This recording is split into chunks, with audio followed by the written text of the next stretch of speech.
So it's right now 5:19 a.m. I'm up at Raleigh Airport. I am flying up to Maryland. I'm solo right now. Left Lily and the baby at home. I'm picking up the new daily driver, and I was originally supposed to rent the trailer, go up, trailer back home.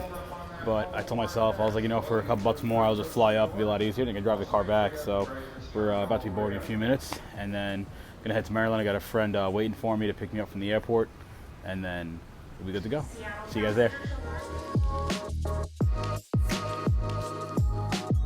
All right, so I just landed, finally getting to the ground transportation pickup area where my buddy's picking me up, and a little out of breath because I just ran up the staircases instead of taking the escalator.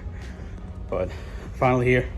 It's 7:33. Flight was only like 40 minutes. It was actually a lot quicker than I expected it to be, even with a little 10-minute delay that they had. So, but we're on our way, and I should be getting the car shortly.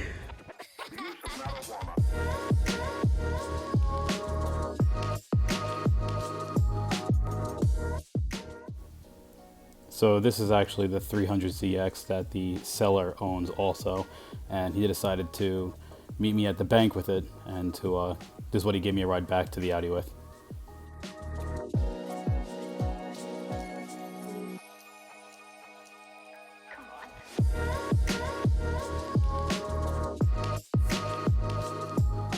Introducing my new 2013 Audi Allroad. This is possibly one of the nicest cars that I've owned, and I am super stoked to officially have one of these. This is going to be the perfect daily driver. It's going to not replace my truck, but it's more so just something I can take instead of my truck every time I have to go somewhere. This will also be the new family wagon instead of taking the Tiguan or my truck to places, so this is going to stay on coilovers. So it does have H&R coilovers on it. I'm not sure which line exactly, but I drove it 250 miles from Maryland down here to North Carolina, and it was an incredible drive. It drove really smooth, really comfortable. It's not stiff or anything like that. It's got the factory 19-inch sport wheels, which I was actually told these are kind of rare, and I have new wheels on the way, which should be showing up actually tomorrow, so that'll be in the next video.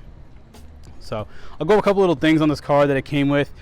It does have a stage 2 tune in it. It's got an ECS front mount. It's got an ECS resonated elite high flow cat engine, cold air intake. The exterior on this car is possibly 9.8 out of 10. There's absolutely no scratches on it, no dents, no dings. There's like maybe 3 or 4 paint chips in the front end. The car's got 98,000 miles on it. Very well maintained. I believe I bought it from the 4th owner, so even with 4 owners, this shows that this car was very well cared for. But it's got the S4 mirror caps that have that nice like brushed aluminum look to them. A little dirty from the drive down. And one little nice mod that the previous owner did was called a heck blend. I believe it's how you pronounce it, I could be wrong. But that is in reference to a Euro thing where the old style Porsches and Volkswagens have that plastic red cover that goes between the taillights. So this is supposed to give that kind of look to it. At first I was iffy about it. I wasn't sure how I felt. I'm not saying I dislike it. I may like it better without, but I'm actually a fan of it the more I'm looking at it. It's a nice little different touch to it. I'll see how it looks when I get the wheels on the car. But so far, it's definitely growing on me. I'm a big fan of it.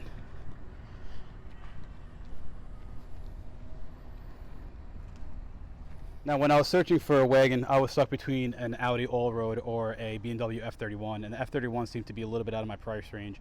And the more I spoke to a couple friends, they said that the 4-cylinders in those really aren't that great of engines, whether it's the diesel or the gas. And I kept searching for the Allroads because I am still a very big fan of how these cars look and the size of them.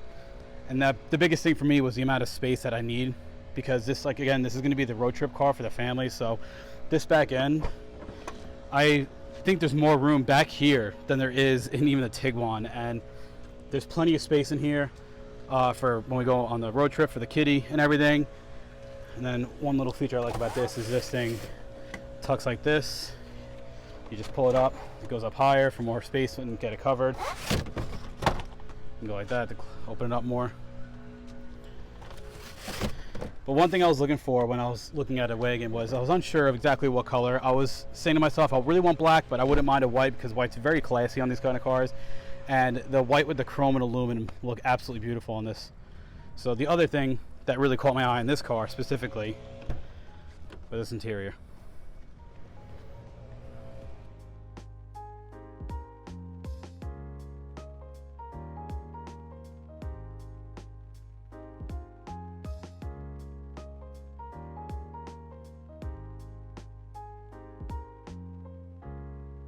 So this is the factory chestnut brown sport interior. So it's got nice little bolsters on the seats, hugs it pretty well. This part I don't need because I'm short, but this actually extends out, which is nice.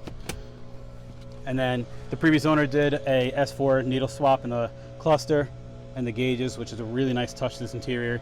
He also did an S-line shift knob, which is a cool little mod. And the wood grain, he also did like a metallic brown vinyl wrap on this trim that goes all the way that way, which is nice because it matches the interior pretty well. There's enough room in the kid seat, and then if Lily needs to sit back there for anything, there's room for her. Get this hood open. So just like the other Allroads, it's a 2.0 turbo, automatic. From what I recall, they actually only come automatic in the 2.0s. But it's got hard intake piping. It's the front mount piping. It's got the cold air intake that goes all the way down to the bumper. And he actually opened up the grill, the previous owner, so there's a lot more airflow to the intake. But just from a simple opening of the bay, you could just tell how clean this car is and just how well maintained it was. It wasn't beat on, it wasn't not cared for, it didn't sit and just dust piled up. It was cleaned often enough where nothing's caked on.